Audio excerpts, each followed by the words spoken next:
Olá, meus queridos, tudo bem com vocês? Tudo certo, meus alunos, minhas alunas? Vamos para mais uma aula e agora vamos falar sobre o grupo 18 da tabela periódica, os gases nobres. Isso aí.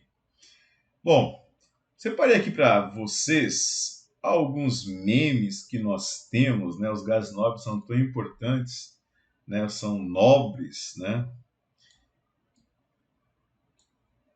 E aí deixo que vocês possam ir lendo aí, olha só. Eu queria ter um gás nobre, mas um gás nobre eu não posso ser. Gás nobre se estabiliza com 8 elétrons e eu só me estabilizo com você. Olha que interessante, né? O aneônio, né? Não ligo para presentes e os outros elementos que precisam desses elétrons estão doando esses elétrons aqui, dando esses presentinhos para ela, né? Eu odeio contar piadas sobre gases nobres porque eles nunca reagem.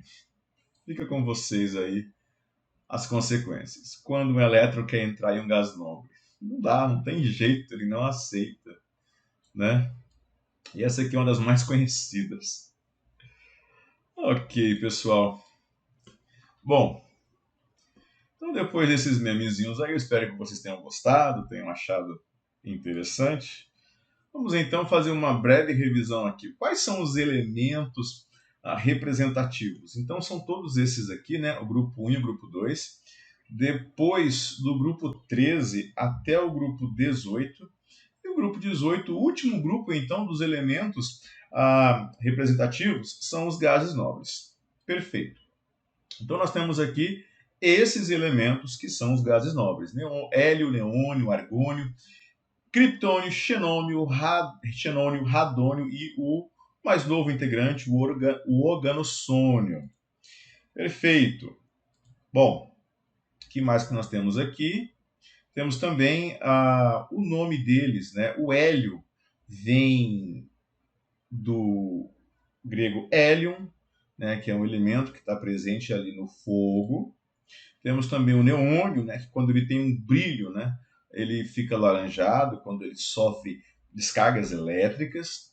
Temos também o argônio, que é um elemento bem pouco reativo. Temos o criptônio, temos também o xenônio e temos também o radônio e, por último, o organossônio. E aqui eu coloquei o nome deles, né? Da origem do nome deles, em grego. Bom, temos também a distribuição eletrônica desses elementos. Então, 10 elétrons, está aqui, 2 com 2, 4 com 6, 10, 18 elétrons, até aqui vai dar 18, 36 elétrons, e por aí vai até o organossônio, que tem 118 elétrons.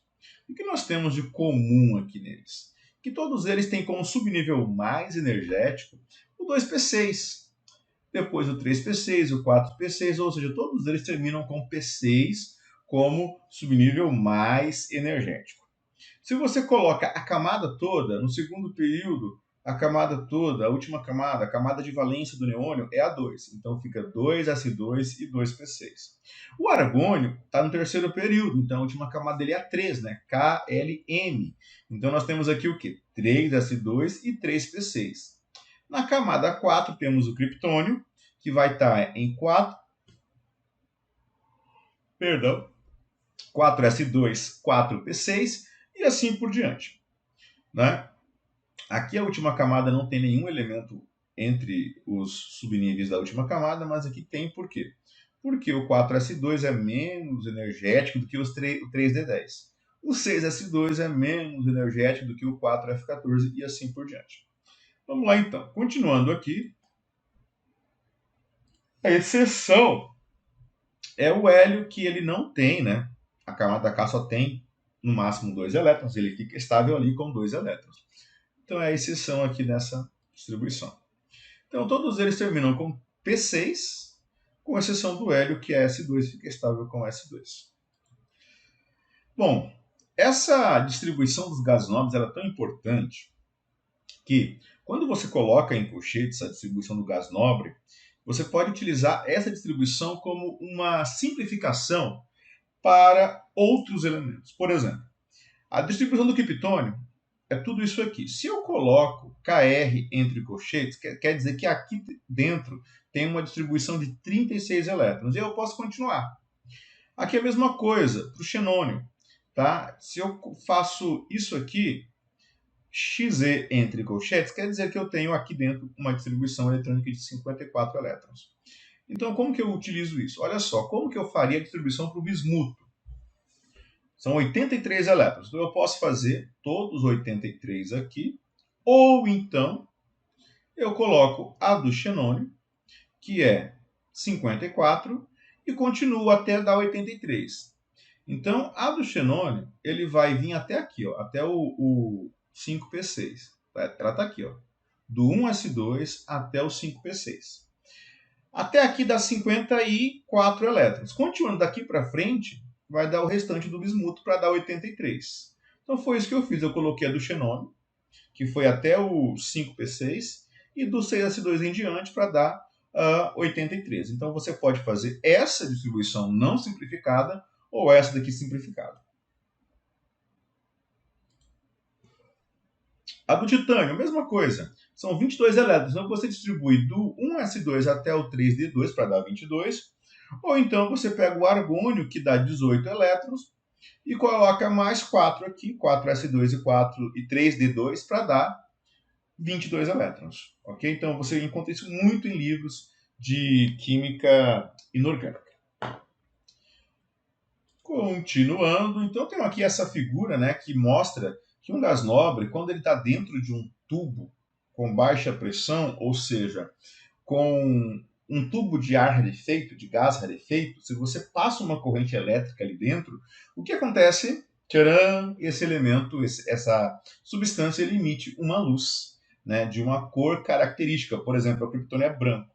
Tá? Então, os gases nobres têm esse efeito bem interessante que é utilizado em suas aplicações. Bom, características gerais dos gases nobres. Primeiro, eles são conhecidos como gases raros ou gases inertes. Esse termo ele é errado. Tá? De quando eles foram descobertos, de 1700 e alguma coisa, até 1962, esse termo gás inerte era certo. Ou seja, quase 200 anos como um termo correto. Porém, né, em 1962, descobriu que o xenônio não é inerte. Ou seja, ele é um elemento químico, uma substância que ele reage, ele é reativo. E depois foram sintetizados outros elementos dos gases nobres. Então, esse termo, hoje ele é errado, mas por quase 200 anos ele ficou certo. O termo gases raros, para alguns elementos ele é certo, alguns gases nobres ele é certo, mas para outros ele é errado. Por exemplo, o hélio ele é bem abundante. O hélio não, o argônio ele é bem abundante. Tá? Não é tão raro assim.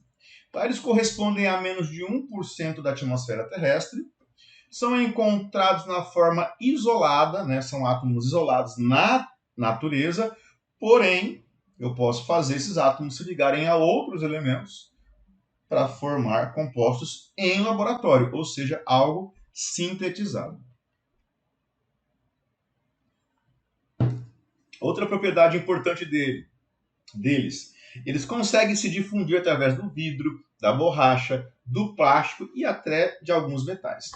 Eles são muito importantes no desenvolvimento das teorias de ligações químicas. Então, se vocês já estudaram, né, ligações químicas e a teoria do octeto, né, a gente usa eles como exemplo de estabilidade, mas sabemos que essa teoria ela tem falhas. Ela serve até um certo limite.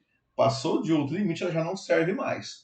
Para os compostos de gases nobres, por exemplo, essa teoria já não serve mais. Tá? É importante para você aprender ligação química. Didaticamente é interessante, mas temos que saber das suas limitações. Continuando aqui, então, o próximo slide, nós temos aqui as propriedades dos gases nobres. Aqui eu tenho nessa tabela o raio atômico de vários elementos químicos. Lembrando que na tabela periódica, o raio atômico ele aumenta de cima para baixo e da direita para a esquerda. Portanto, aqui eu tenho os elementos com maiores raios atômicos e aqui os elementos com menor raios atômicos. E como o hélio está aqui, a gente vai perceber isso, ó.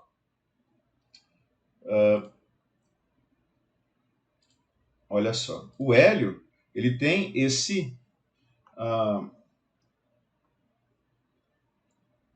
0,49. Tá? Se você vem aqui para o hidrogênio, ó, é 0,79. Então, o raio seguindo a regra, né, na tabela periódica, o raio do hélio ele é menor, é o menor raio que nós temos na tabela periódica. E aí, como você vai subindo, descendo de cima para baixo, o raio vai aumentando aqui nos gases nobres. Ó. Aumenta camadas, aumenta os raios. Né? Então, 0,51 para o neônio, 0,88 para o argônio, 1,03 para o criptônio, 1,24 para o xenônio, 1,34 para o radônio, e o organossônio a gente não tem assim um valor ainda estabelecido para ele. Ou então, né, tá seguindo aqui a tabela periódica, tá? O hélio, então, ele vai ter aqui o menor raio atômico de todos os elementos da tabela periódica, tá? Porque o raio está aumentando nesse sentido aqui na tabela, né? Então, é o que você espera que aconteça. Tá? Como ele aumenta da direita para a esquerda, né? Então, se eu ver aqui no mesmo período, por exemplo, vou pegar aqui o período do criptônio. Então, o criptônio tem 1,03, o bromo 1,12, o selênio 1,22, ou seja, todos eles têm 4 camadas, porém, né, o efeito do núcleo vai fazendo com que aqui o raio seja menor e vai aumentando aqui. Na outra ponta lá, você vai ter o potássio com 2,77. Todos eles têm 4 camadas, K, L, M, N. Porém, né, tem um efeito do núcleo que faz com que aqui o raio seja maior e aqui o raio seja menor.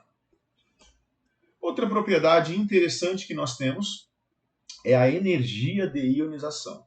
A energia de ionização é o contrário do raio atômico. Ela aumenta na tabela de baixo para cima e da esquerda para a direita. Isso é muito interessante, essa propriedade, porque para a gente poder entender como que os compostos de xenônio foram sintetizados, tá? Tem que entender a energia de ionização, que é uma propriedade periódica, e por isso eu vou revisar essa propriedade com vocês. Tá? Primeiro, o que é a energia de ionização? Quando a gente retira o primeiro elétron de um átomo, o que acontece? Esse átomo ele vai diminuir o raio dele. Tá? Por que isso acontece? Porque você está diminuindo a força da eletrosfera e aumentando a força do núcleo. Então, se você for retirar um segundo elétron, você vai ter que fazer uma maior energia. Então, a energia de ionização nada mais é, vamos pegar aumentar esse desenho aqui. Olha só, aqui eu tenho, né, uma ilustração, tá, pessoal? A energia de ionização do magnésio. Aqui eu tenho um átomo de magnésio que tem 12 prótons, tá? 12 prótons e 12 elétrons, um átomo estável, né? O que é energia de ionização? É a energia que você tem que fazer para retirar um elétron de um átomo isolado, um átomo isolado. Então aqui eu tenho um átomo, né? Um átomo isolado de um elemento, 12 prótons aqui no núcleo e 12 elétrons na sua eletrosfera. No caso do magnésio, você tem que fazer uma energia, você tem que fornecer uma energia de 738 kJ para retirar esse elétron. A força que eu tenho que fazer aqui é de 738 kJ. Por que eu tenho que fazer essa força? Porque o núcleo está segurando esse elétron aqui, ele não está solto, ele tem uma força magnética positiva atuando sobre todos esses elétrons. Ok? Quando você retira esse elétron aqui, essa camada vai subir. Então, eu vou ter isso daqui.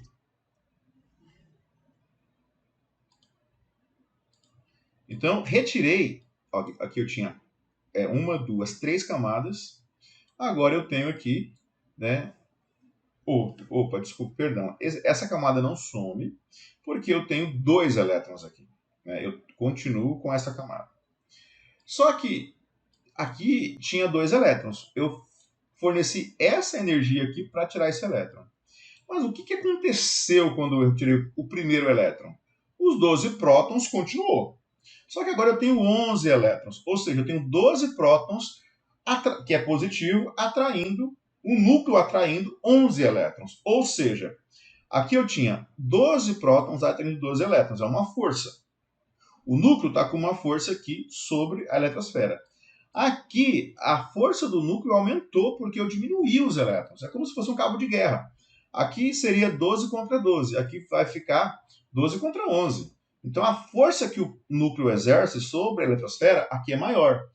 Então, esse elétron aqui que estava a uma distância do núcleo, ele está mais perto, porque a eletrosfera diminuiu.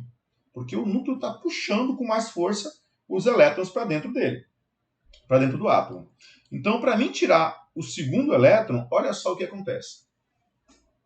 Eu vou ter que fornecer uma energia de ionização de 1451 kJ. Praticamente o dobro, né? Alguma coisa próximo disso. Então, para o magnésio virar o magnésio 1, 738 kJ. Para o magnésio 1 virar o magnésio 2, uma energia muito maior. Por isso que a energia de ionização, a primeira energia de ionização, ela é menor que a segunda. A segunda é menor que a terceira. Se eu vou para a terceira aqui, como que seria a terceira?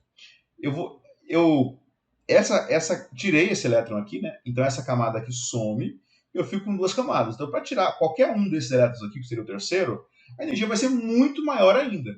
Por isso que a terceira é maior que a segunda e a quarta é maior que a terceira e assim sucessivamente. Tá? Então, a energia de ionização é a energia, né, que você tem que fazer para retirar um elétron de um átomo isolado no estado gasoso. E a primeira energia é a menor de todas. A segunda é maior que a primeira, a terceira é maior que a segunda e assim por diante. Ou seja, quanto maior o átomo, menor é essa energia. Esse átomo aqui, ele é maior do que esse. Então, por isso que essa energia aqui é menor. Átomo grande, energia de ionização menor. Átomo pequeno, energia de ionização grande. Por isso que aqui na descrição, a energia de ionização é o contrário da energia do raio atômico. Energia de ionização aumenta de baixo para cima, o raio de cima para baixo. Energia de ionização aumenta da esquerda para a direita, o raio da direita para a esquerda. Bom, então, aqui nós temos alguns valores de energia de ionização em eletronvolt. Lá estava em kJ, aqui tem eletronvolt, não muda nada. Tá? Vamos ver aqui como que é essa energia de ionização para os gases nobres. Então aqui nós temos o átomo de maior energia de ionização, porque ele está nesse canto.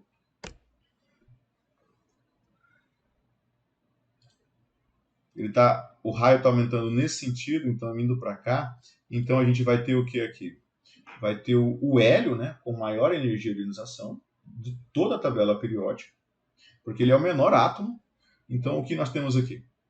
Olha só, a maior energia de ionização da tabela periódica, o hélio, 24,5. E aqui, né, vai tendo a energia diminuindo, porque ela aumenta de baixo para cima.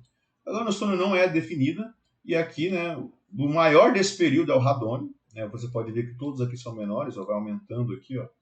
Vamos ver se tem alguma atipicidade. 3.8, 5.2, 6.8, 7.8, 7.9. Está aumentando realmente, não tem nada estranho aqui. Aqui, ó, o talho, ó, deve ter alguma explicação por que o talho, né, a energia de ionização dele é menor que a do mercúrio, né, 10.4. Nos outros aqui foi diminuindo, né? Então, quando eu saí aqui do elemento de transição e fui para o representativo, diminuiu muitos aqui. Isso aconteceu aqui também, ó, você percebe? Ó, 7, 7, 7, 8, 8, 8, aqui 5, já diminuiu. Né? Então, nessas setinhas aqui tem uma certa... algumas propriedades atípicas, né? Que é a mesma coisa, 7, 7, 7, 7, 9, 5, já caiu, né? Aí voltou a aumentar aqui. Bom, então os gases nobres, né, vai aumentando aqui nesse sentido, né? Vai aumentando de baixo para cima, né, a energia de ionização.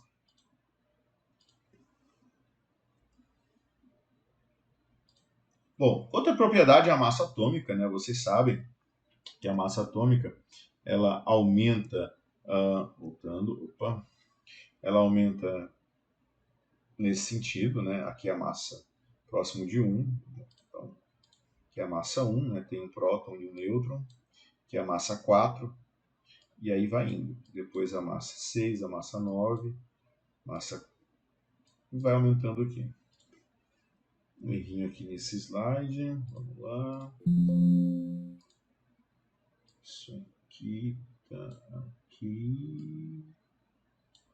E aqui, ok. Bom, então a massa nada mais é do que a média das massas, dos números de massa molecular dos isótopos de um determinado elemento, né, que é uma média ponderada, né, que vai de acordo com a ocorrência ali de cada isótopo. Uma revisão de química geral é quem não lembra, que é massa atômica. Bom, outra propriedade que nós temos é a densidade. Na tabela periódica, a densidade ela aumenta nesse sentido aqui.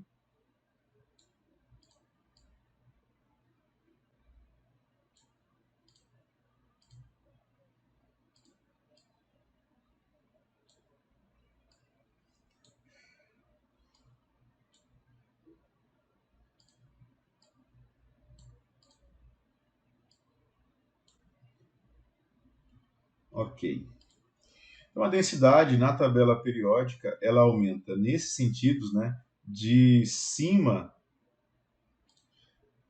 para baixo e das extremidades para o centro, tá? Até chegar aqui no organesson, no ósmio. É o ósmio.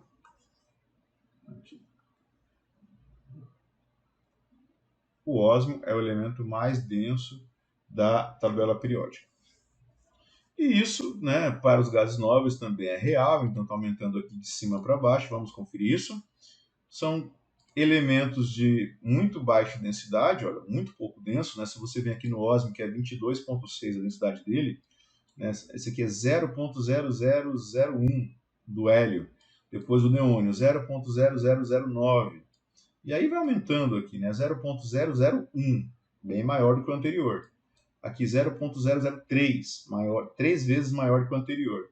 Aqui 0,005, quase o dobro do anterior. E aqui o radônio, 0,009, o triplo do criptônio. Né? Então, vai aumentando, ele segue aqui realmente a propriedade periódica da densidade, de cima para baixo, tá? E vai aumentando aqui no período. Então, vamos conferir isso aqui também. Vamos pegar aqui o período do xenômio. Olha aqui. 0,005 e vai aumentando. Ó. 4, 6, 6, 7, 7, 7, 8, 10. Chegando no centro, né, 12, aí começa a diminuir de novo. Ele está aumentando daqui para cá. Então, ok. Aí você pode, né, pausar o vídeo e ver o slide e comparar, né, se tem propriedades típicas ou não aqui na densidade. Lembrando que esse valor aqui, ele está, a densidade em gramas por ml. Vamos observar isso aqui, está em gramas por ml. Que é a mesma coisa que quilogramas por litro, né? Depois da densidade, temos uma outra propriedade bem interessante, que é o ponto de fusão. Na tabela periódica, ele aumenta de baixo para cima, nessas duas famílias aqui, nos metais alcalinos e nos alcalinos terrosos, exceto para o hidrogênio. Tá aí, no resto, ela aumenta de cima para baixo e das extremidades para quase o centro. Na verdade, o elemento com maior ponto de fusão é o tungstênio. Tá? Então, o tungstênio é o elemento com maior ponto de fusão. Então, tudo vai caminhar aqui no sentido dele. Vamos ver como que isso é para os gases nobres. Em graus Celsius, tá? Ponto de fusão. Então, nós temos aqui, são gases, né? Então, você não esperaria pontos de fusão altos, né? Hélio, menos 272, o neônio, menos 248, argônio, menos 189, criptônio, menos 159, xenônio, menos 111, radônio, menos 71, né? E o organossônio aqui não foi definido ainda para ele. Tá? Então aqui eu tenho, né, a temperatura subindo, né, de cima para baixo, ela está aumentando aqui. Ok? E aí, né, também ela vai aumentando no período, olha só. Menos 100, 100, 400, 600, 200, aqui já é uma atipicidade dessa regra. 150, outra tipicidade, porque diminuiu daqui para cá, diminuiu, do antimônio para o estanho diminuiu, e do estanho para o índio também diminuiu.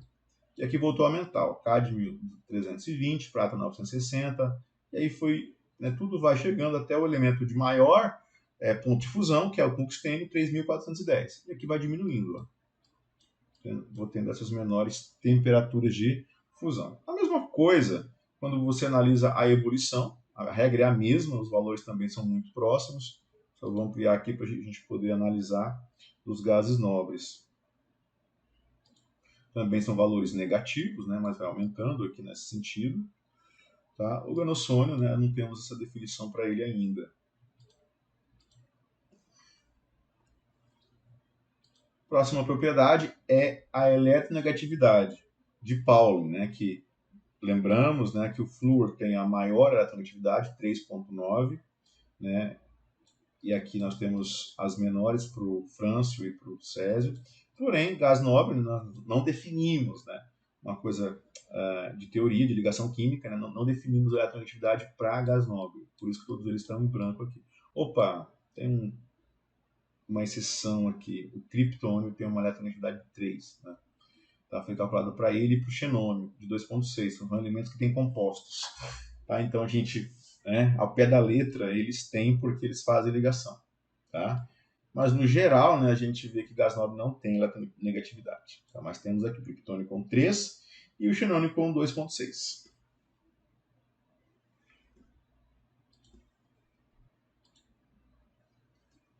E a estrutura cristalina, né, os cristais.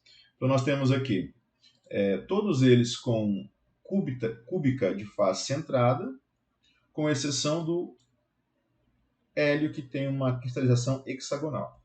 Lembrando que nós temos 7 sistemas cristalinos. Nós temos todas essas 7 aqui, né? Cúbica, tetragonal, ortorrômbica, romboédrica, hexagonal, monoclínica e triclínica.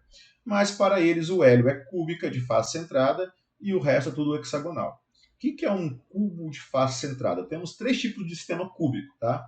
Cúbico simples, é esse cubo simples aqui. Cubo de corpo centrado, né? Você tem um átomo no meio do cubo, aqui ó, no centro dele.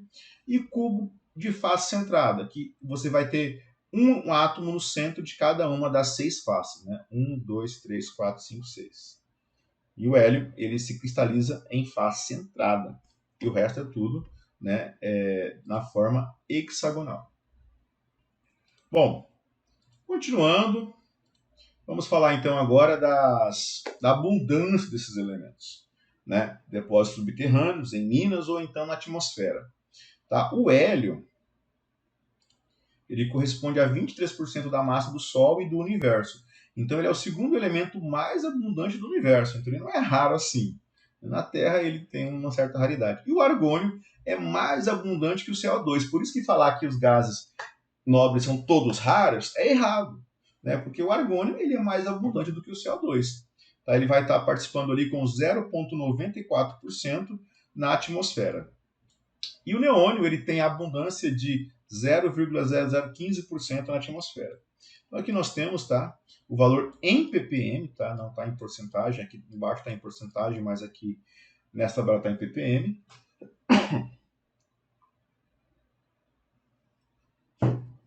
Então está aqui a abundância do hélio, 0,008, do neônio 0,005, do argônio é 3,5, né? Ele é mais abundante, por exemplo, do que o iodo, que é 0,45. Ele é mais abundante do que o cádmio, que é 0,15, do que a prata, do que o ouro, né? E aqui o criptônio, bem raro, raríssimo. Xenônio muito raro também. E o radônio, 4 vezes 10 a menos 3. Então, depois do organossônio, né? É o elemento, o gás nobre mais raro que existe, é o radônio. E o mais abundante é o argônio. Bom, e agora vamos falar também de como que eles são obtidos. Né? Nós utilizamos um método industrial que é chamado de liquefação fracionada. Então, por exemplo, eu tenho aqui o ar líquido que é resfriado a menos 200 graus, e aí ele vai entrar numa coluna de Desculpe. Numa coluna de fracionamento, aqui nós temos as temperaturas diferentes, né? Cada área aqui você tem uma temperatura diferente. Aqui vai de menos 183 até menos 196. E em cada altura, cada saída aqui dessa torre, você vai ter um gás separado. Essa aqui separa o ar líquido, você pega o ar, esfria ele a essa temperatura, e aí você vai separar o oxigênio, porque tem temperatura de ebulição de menos 183, vai separar o argônio, que tem uma temperatura de ebulição de menos 116, e aqui o nitrogênio, que tem uma temperatura de ebulição de menos 196. E aqui tem uma imagem, né, de uma torre de liquefação fracionada. Tá? Então, os gases nobres, eles são obtidos industrialmente por liquefação fracionada. Cada altura aqui tem uma fração desse ar que vai tirando. E aí cada indústria vai ter um processo para extrair qual que é o gás, né, o gás nobre, que ele tem interesse econômico de fazer esse processo acontecer. Bom, eles foram descobertos em 1784 por Cavendish, né, George Auguste Henri Cavendish. Ele é franco-britânico, ele nasceu na França nesse ano e morreu na Inglaterra nesse ano. O que ele fez? Foi muito simples o que ele fez. Nesse período aqui, né, a eletricidade estava sendo descoberta e aí todo mundo começou a fazer experimentos com gases, com eletricidade, um monte de coisa, em várias áreas, química, física, biologia. E aí ele, né, um dos testes que ele fez foi pegar o ar atmosférico, submeter esse ar a uma descarga elétrica, como se fosse uma lâmpada fluorescente, e aí nesse processo ele observou que ele produziu NO2, porque tem N no ar e tem O2 no ar. Ele produziu NO2 e produziu O2. Ele pegou e removeu esse NO2. Como que ele fez isso, professor? Ele colocou uma solução alcalina ali naquela mistura daquele gás. Pode ser NaOH ou KOH, hidróxido de sódio ou hidróxido de potássio. O O2 que sobrou, ele queimou com enxofre, né, que produziu o SO2, o dióxido de enxofre, e aí ele removeu esse SO2 com Na, esse SO2 formado com NaOH. E aí sobrou um resíduo gasoso que era não reativo. Ele falou, tem um gás aqui que não reage, não reagiu com soda, não reagiu com base, não queimou com nada. E ele chamou isso então de gás inerte, né? Porque não reage com nada. Então eles foram descobertos em 1784 por esse experimento aí do Cavendish. E aqui nós temos esses gases aqui, né? As figurinhas. Vamos falar sobre, vamos ver aqui, o hélio, tá? Ele é um elemento não reativo, o mais leve dos gases nobres, e está presente lá no fogo. O neônio, né, que ele fica vermelho alaranjado quando ele recebe uma descarga elétrica.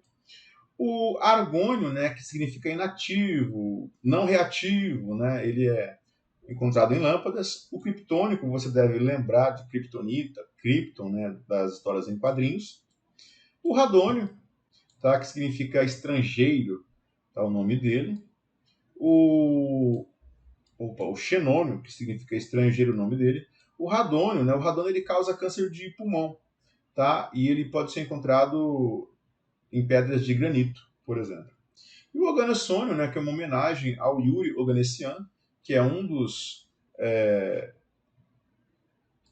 responsáveis pela síntese desse elemento, né? Um elemento super pesado aí que foi sintetizado há alguns anos. São esses os gases nobres. Vamos falar muito mais sobre eles. Começando aqui pelo hélio, né? É o menos abundante dos gases nobres da Terra. As maiores reservas de hélio vão estar nos Estados Unidos e ele tem um ponto de ebulição muito baixo, tá? Mais baixo de todas as figuras conhecidas. É quase próximo do zero absoluto, quase próximo do zero Kelvin ali. Menos 273 é o Kelvin, a dele vai estar em menos 272 alguma coisa. A temperatura de ebulição dele. Vamos voltar aqui para o ponto de ebulição para ter certeza disso. Densidade, massa atômica, de ionização, raio, está na frente. Massa atômica, densidade, ponto de fusão, aqui o ponto de ebulição. Então o dele vai estar aqui. Menos 268,9.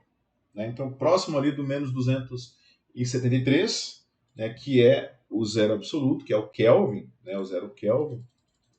Então,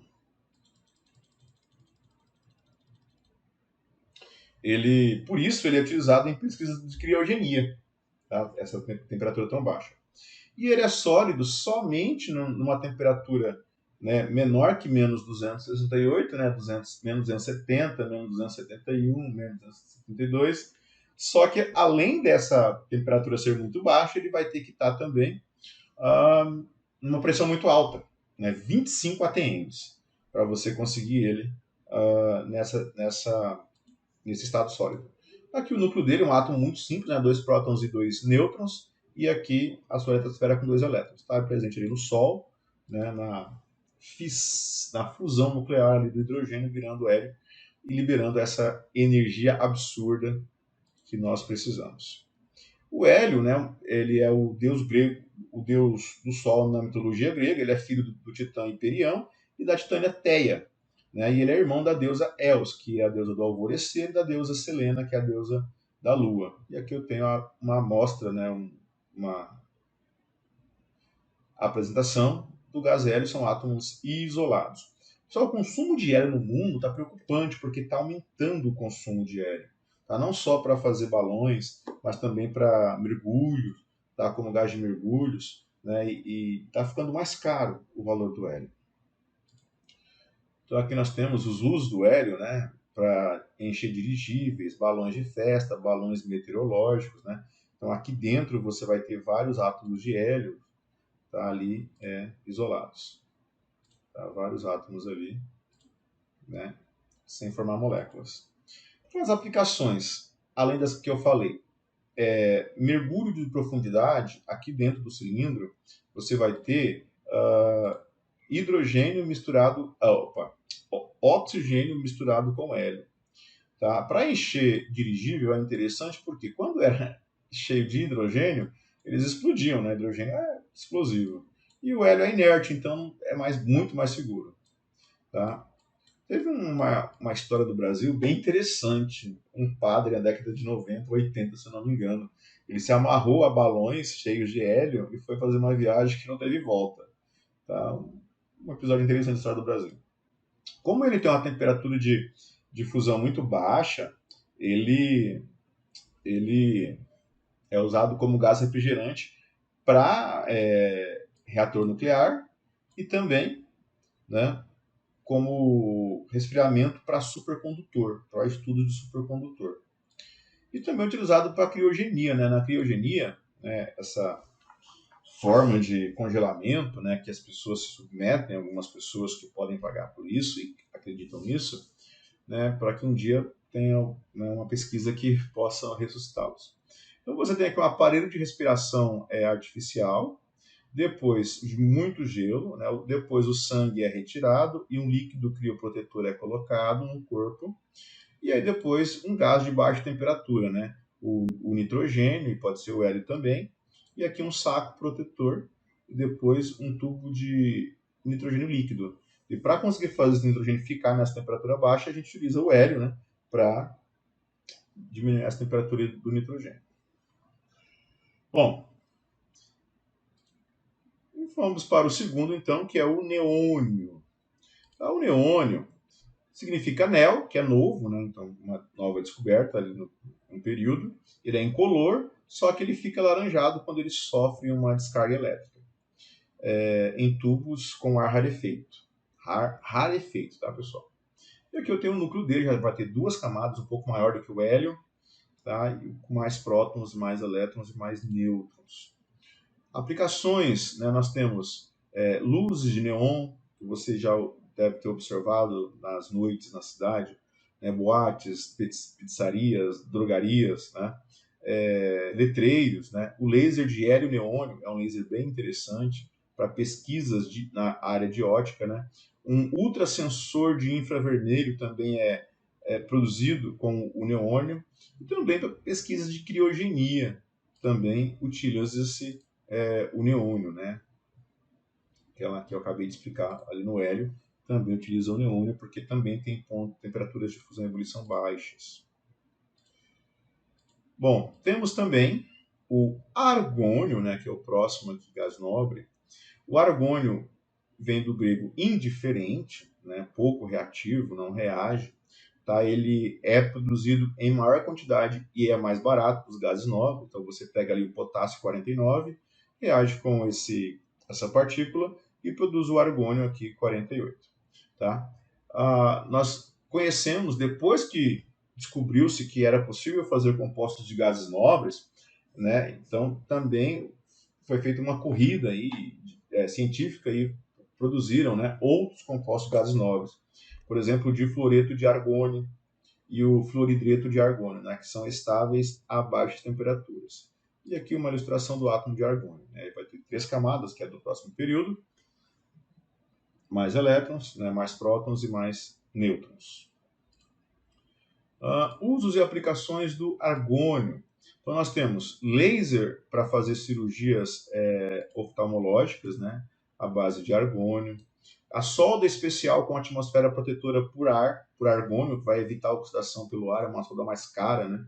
Então você tem uma atmosfera de argônio ali que vai evitar com que o oxigênio oxide, estrague ali essa solda. Ele também é colocado dentro do contador Geiger, que é um contador de radiação, né? O argônio vai estar ali presente. E também o plasma de argônio é utilizado em algumas cirurgias. E como gás de enchimento de lâmpadas incandescentes, né? Essas lâmpadas aqui dentro, elas ficam protegidas do oxigênio pelo argônio que vai encher essas lâmpadas. O próximo é o criptônio. O criptônio, né, vem do grego criptos, quer dizer oculto, escondido. Ele tem uma energia de ionização um pouco menor que a do xenônio. Ele forma o composto difluoreto de criptônio. E ele pode ser extraído de gases, né, gases vulcânicos de águas termais. E é uma homenagem, né, ao Kal-El, né, que é o Clark Kent ali, o planeta dele, Krypton, e também a Kryptonita. Então aqui nós temos aplicações do criptônio, já vai ter aqui mais, vai ser maior, né? Mais prótons, 36 prótons, 36 nêutrons, 48 nêutrons e 36 elétrons. Para que ele serve? Bom, fabricação de lâmpadas fluorescentes e incandescentes, laser de criptônio na oftalmologia, né, para fazer algumas cirurgias utilizado ele. Antigamente, né, as máquinas fotográficas que não tinham LED, né, antes do LED, utilizava uma lâmpada que tem criptônio aqui no bulbo para fazer o flash, o brilho aí da lâmpada. E também lâmpadas incandescentes que são enchidas, são cheias de criptônio, elas têm uma alta eficiência. Aqui dentro tem um filamento de tungstênio. Tá? Então, com o criptônio você tem um brilho melhor, uma alta eficiência para essas lâmpadas. E agora vamos para o estrangeiro, que é o xenônio. Tá? O xenônio, tá? Ele é um gás nobre que forma uma série de compostos com flúor e oxigênio. Tem alguns exemplos aqui. Tá? Eles são oxidantes, eles reagem com água e produz HF, O2 e o Xe. Tá? E ele é o mais caro dos gases nobres não radioativos. Muito caro pela sua raridade. E aí a gente consegue fazer, né? Tem uma química especial do xenônio.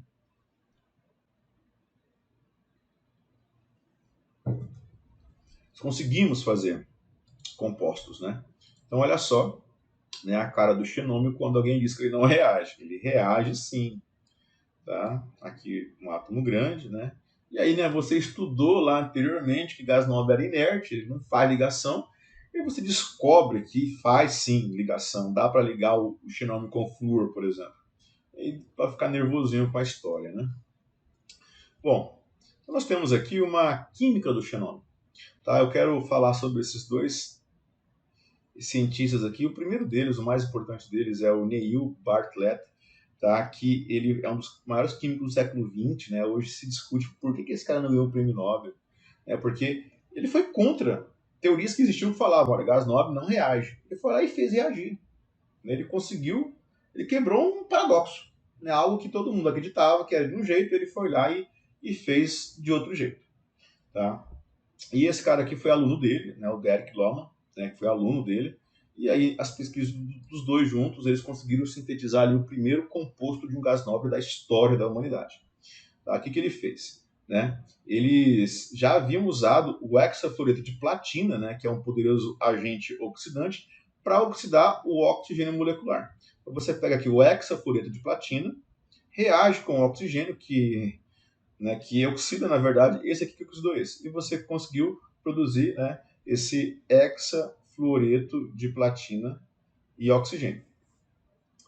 Bom, a primeira energia de ionização, lembra lá que eu expliquei no começo da aula? A primeira energia de ionização, para a semi-reação do oxigênio virar um oxigênio O2 positivo, ela tem essa energia aqui. Ou seja, ela é bem parecida, se você conseguir fazer o xenômio virar esse xenômio aqui. Uma energia, aqui é 1165, aqui é 1170. Então, se eles viram que essa energia era parecida, preveu-se, teoricamente, que dava para utilizar o PTF6 para reagir com o xenômio, da mesma forma que ele reagiu aqui com o oxigênio para formar essa substância aqui. Então, o que eles fizeram? Eles misturaram vapores vermelhos escuros desse PTF6 com um volume idêntico de xenômio. E viram experimentalmente que esses gases se combinavam imediatamente, formando um sólido amarelo. Então, você pega ali PTF6, gasoso, com o mesmo volume de xenômio gasoso. E esses gases se reagem, né? Um deles é vermelho escuro, o outro é incolor, e reage e forma um sólido amarelo. Quer dizer, teve uma reação ali, alguma coisa foi formada, né? Você tinha uma cor diferente, vermelho e incolor formou um amarelo num lugar fechado, então a reação ali aconteceu. Né? Essa química do xenômio ela é maravilhosa. Então eles propuseram incorretamente, depois descobriu que eles erraram, né? Que o composto formado era o hexafluoreto platinado de 5 de xenômio. Esse aqui. Eles pensaram que tinham feito isso aqui. E aí, posteriormente, estudos de ressonância magnética, né, mais avançados, né, eles viram que a reação ela é bem mais complicada do que eles pensaram. Né? E o que formou, na verdade, foi esse aqui. Ó, tá? Então, pegou os reagentes, né? Aqui primeiro a 25 graus, depois a 60, e aí você chegou aqui nesse composto aqui. E aí pouco depois descobriu-se, né, que o xenômio e o flúor, gás flúor, eles reagem a 400 graus e vão gerar o difluoreto de xenômio, que é um sólido incolor e volátil. Então ele apresenta o mesmo número de elétrons de valência e tem uma isoestrutura, né, comum igual o polialeto e LCl4-. Então, com essas descobertas, eles foram vendo que dava para fazer uma comparação de uma coisa com a outra, uma teoria com a outra, um valor com o outro, e aí foram feitas várias descobertas, aí teve uma rápida expansão da química dos gases nobres, né, em particular a do xenômio. E aqui nós temos alguns, tá? Por exemplo, o difluoreto de xenônio, né, que tem uma carga mais 2, tá? Aí vai ter uma geometria linear. O tetrafluoreto de xenônio, que ele é quadrado planar, e o hexafluoreto de xenônio, que é um octaedro distorcido. Temos também o trióxido de xenônio, né, que ele explode, ele é bem reativo, tem uma geometria piramidal, se você lembrar lá, igual à geometria do NH3, da amônia. O tetróxido de xenônio é 8, né, que é uma geometria tetraédrica, como a do metano. E o oxofluoreto de xenônio 6, que tem a geometria de T. Temos também esse composto aqui nem tem o nome no livro, tá? Por isso que eu não coloquei. Então, ele é uma bipirâmide trigonal, né? Você observa aqui uma pirâmide aqui, ó.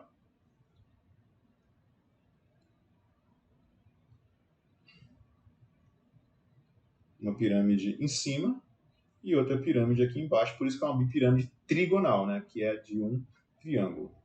Aqui temos uma pirâmide de base quadrada, né? Esse outro composto. Olha aqui uma pirâmide, ó, de base quadrada.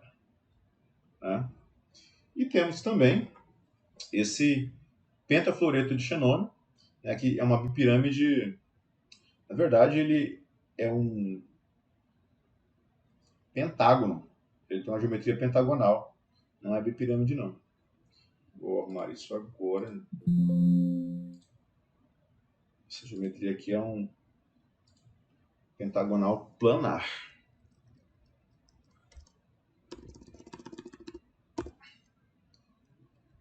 Pentagonal planar. Não é uma geometria tridimensional, é uma geometria bidimensional. Esse ânion aqui. Você observa aqui o desenho de um pentágono, né? Olha aqui.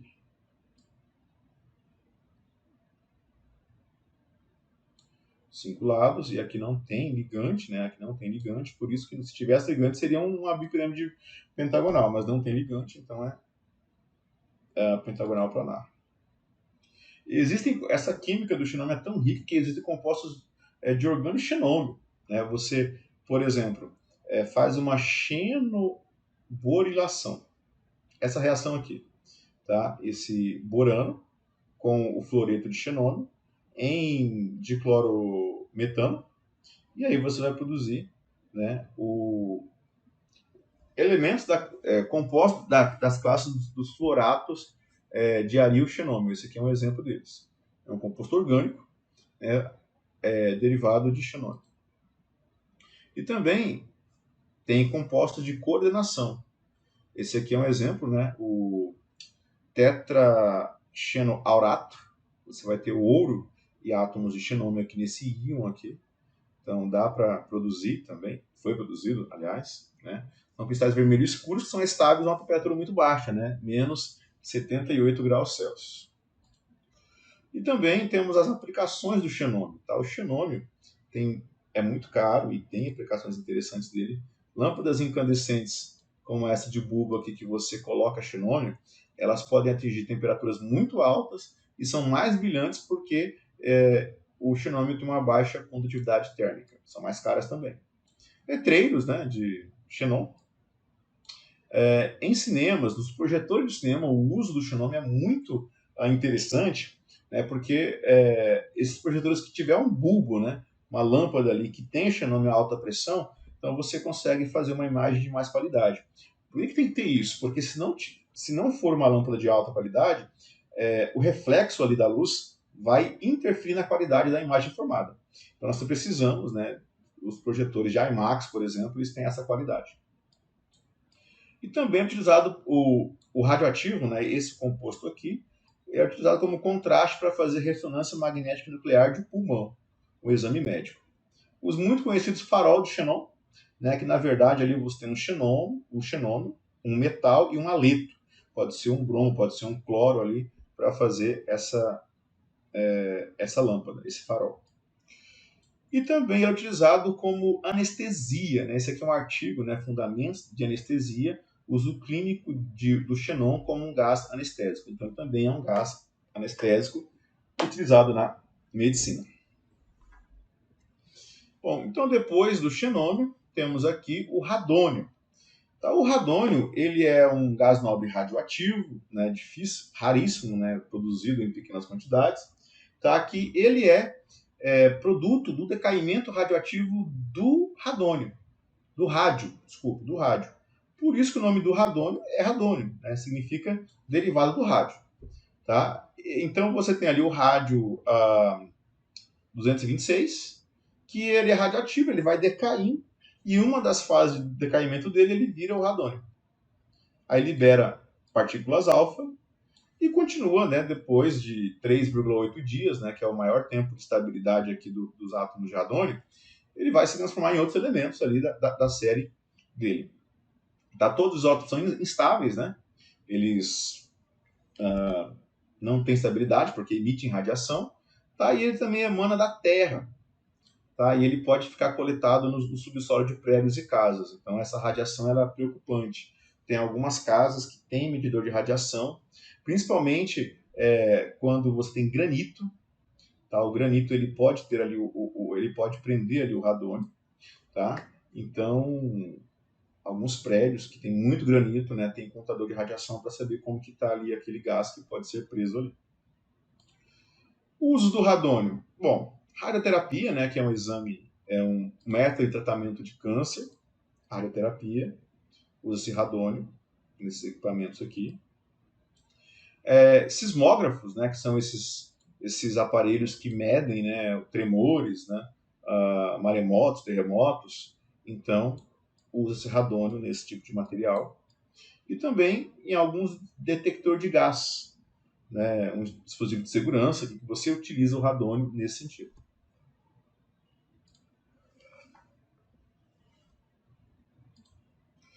Bom, e o último gás nobre é o organossônio, né, que ele é produzido por decaimento radioativo de radônio.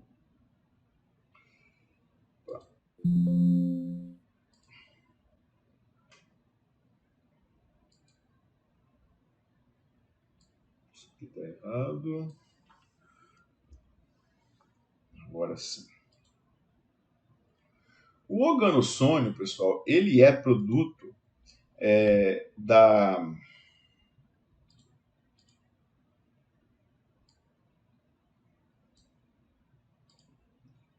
do bombardeio de átomos de califórnio 249 por átomos de cálcio 48. Então, bombardeando esse com esse, você produz, né, o organossônio 294 e ainda perde ainda 3 nêutrons. Né? Se você observar aqui, 249 mais 48 vai dar 297, que é 294 mais 3 desse aqui. Tá? E a massa aqui, 98 mais 20, vai dar aqui o 118, que é a massa dele. Ok? Massa não, número atômico. 98 mais 20 vai dar 118, que é o número de prótons, número atômico. E aqui em cima aqui é a massa. Bom, então desde 2005, né, conseguiram se produzir e detectar 4 átomos do isótopo 294 do organossônio. E ele foi detectado com um tempo de meia-vida de 0,89 milissegundos. Então, você pega um segundo, divide ele em 1000 pedaços, então por 89 desses pedaços foi a existência, o tempo de existência dos átomos de organossônio. Só conseguiram o 294, tentaram vários isótopos, 291, 92, 93, 95, 96, mas o único que deu certo, né, que o experimento foi comprovado, foi só o 294.